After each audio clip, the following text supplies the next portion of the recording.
Hello classmates, my name is Anita. I wanted to take this chance to introduce myself to you and tell you something about my background, my hopes, my dreams, maybe something interesting about me. I was born and raised in Nyssa, Oregon. At the ripe old age of 16, I dropped out of high school and got married. After all, who really needs an education? Well, eight years later, I was the mother of 3 children and had to get a job and support myself and my children. And without an education, of course, nobody was going to give me a job that would support me. So I was really fortunate in that I got an opportunity to attend business school, where I spent 18 months learning how to run an office. After completing business school, I still couldn't find a job that paid enough to support myself, so I ended up as a bartender, which I really enjoyed, but it's not a job that has a big income to it. Years later, I was fortunate enough to meet and fall in love with my best friend, and we got married and started our own business, and therefore my office training came in handy, because I've been running the office in our business for the last 38 years.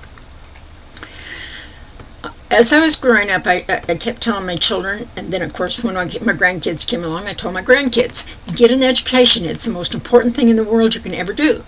And my husband said, okay, if it's so important, why don't you get an education? After all, you for years and years said that's the biggest regret you have in life, is not getting an education. So I decided at the age of 69 to become a college freshman. I am in class with many 19-year-olds, and I am now pursuing my dream of getting a college education. Someday I hope to have a bachelor's degree in business management. Something that you might find interesting about me is that in my husband's and my business, we do aircraft maintenance.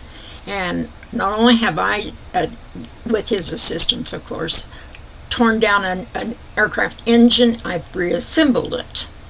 I have also, for several years, done almost all of the fabric work that we do on airplanes. And by that I don't mean interiors, I mean airplanes that are covered with fabric, and the fabric's glued on and then it's shrunk. It's just quite a process, and I love doing it. If I could do that and make a living, I certainly would.